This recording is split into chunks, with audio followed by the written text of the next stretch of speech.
Welcome back to my existential crisis. At least in real time, it's less of a crisis because I finally opened the garage door. It is so hot here in Tennessee, but the neighbors were still out. I didn't want, their noise to affect the video or even for me to affect them.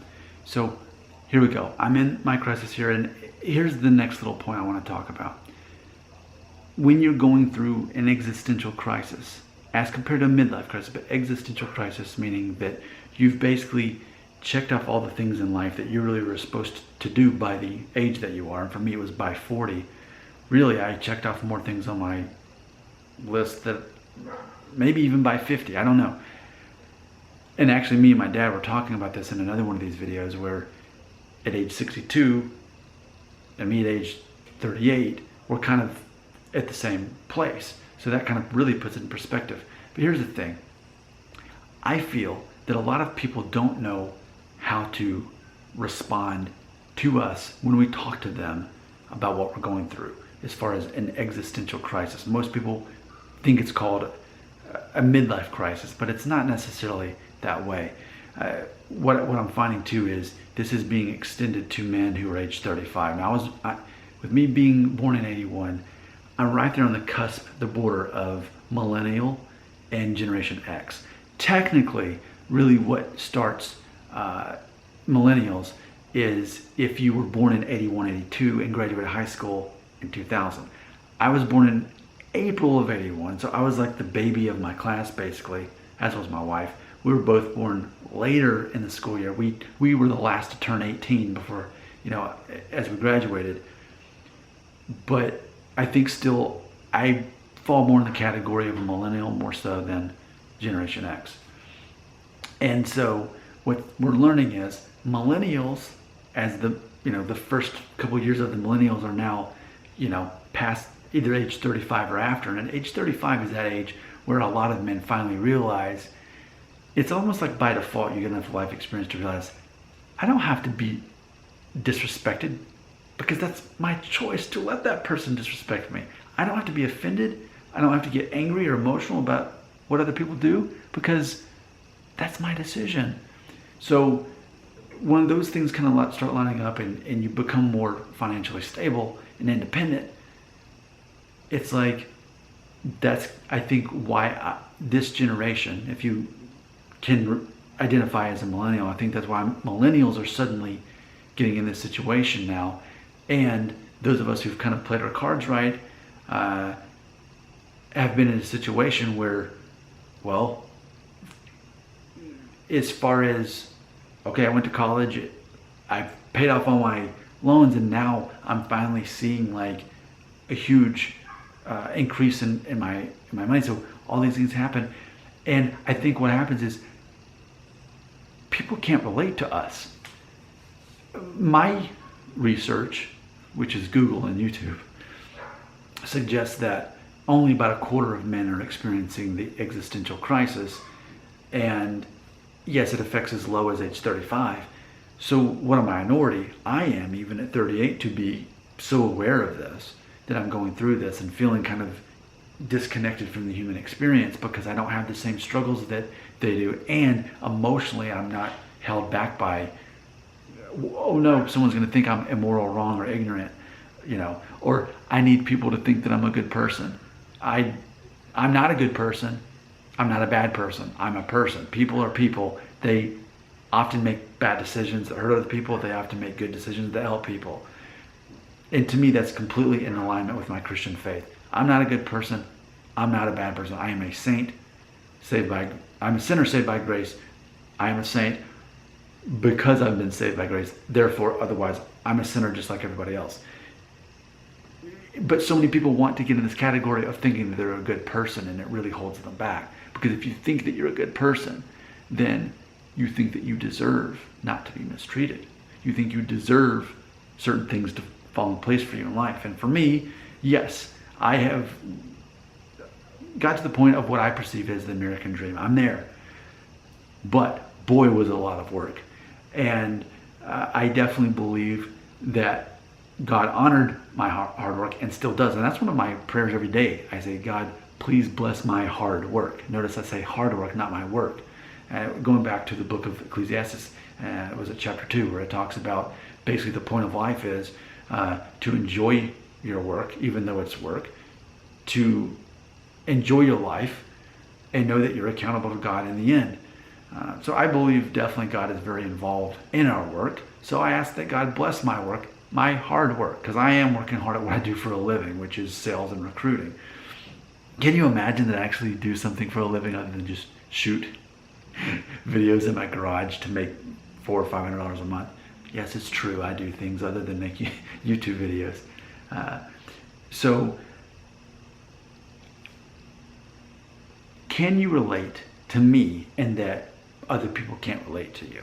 Like, aren't you kind of in the situation where you can't talk about what you're going through, how you feel? Because it almost sounds like you're bragging or you're just whining, right? Like, let me give you an example. Hey, I'm going through this thing right now.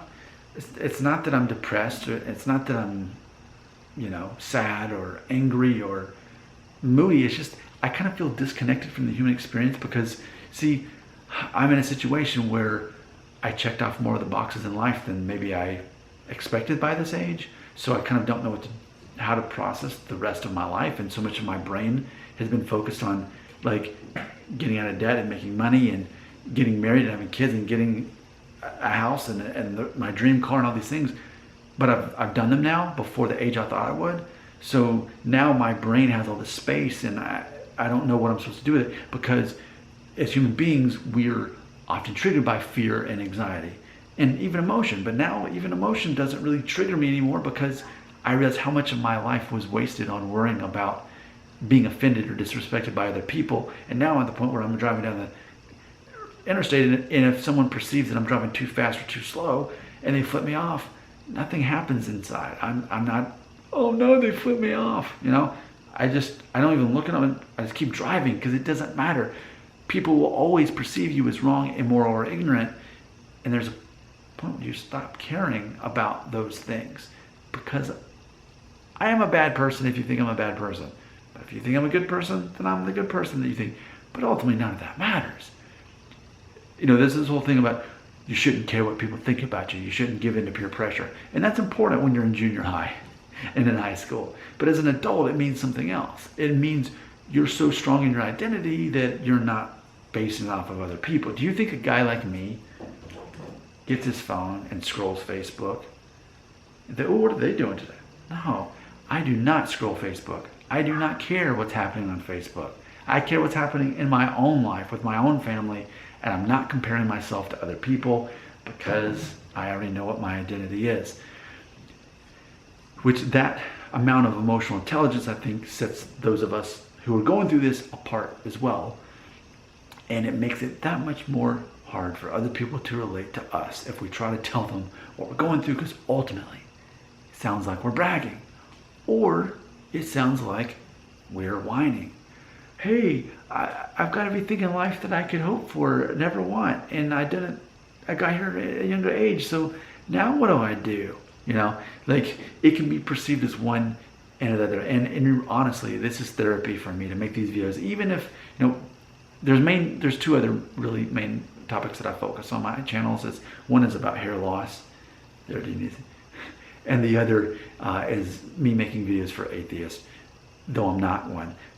And I know that I've got an audience there. I know that if I put hair loss in the title, it's going to get 300 views within 24 hours. If I put atheist in the title, it'll get at least 100 views within 24 hours. This whole thing about millennial existential crisis, I don't know that I'll even get 30 views within 24 hours. I don't think this is going to be quite as cool and popular to watch. I don't know that so much that there's a built-in audience. So for no other reason, I'm being selfish. I'm making these videos to say out loud what my subconscious has been really going through for the past 3 years since I was 35 when this whole thing started, which the studies are showing that millennials are going through existential crisis. And we are privileged to be able to do that, because even for my dad's generation, he's born in 56? He's 24 years older than me. And he and I made a video for this series where we conclude that he and I are kind of at the same place in life as far as all that we had hoped to get accomplished. But yet, it's not like when he was in his late 30s that he thought, oh no, now what? Because now he's nearing retirement, so it makes sense for him to have these things checked off.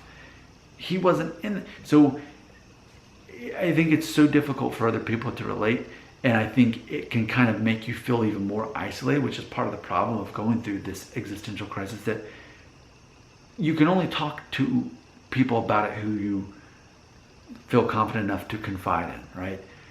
But it doesn't mean that they're going to be able to relate, and you can't expect them to relate. But I'm still up for having conversations with people about it anyway. Then they can kind of learn, hey, here's a different version of the human experience that some people go through. Some men specifically, as young as 35 are going through. So, if nothing else, you watch this video to know that I can relate to you going through this.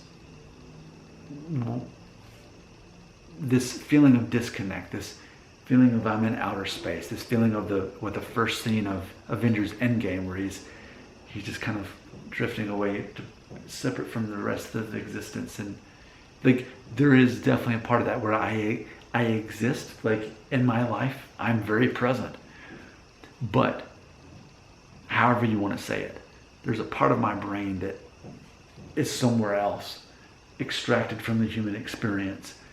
And as I'm dealing with this, I suppose what I'm trying to do is to bring my consciousness back on planet Earth. My feet are on the ground, but my head is in the clouds. Your comments belong right here.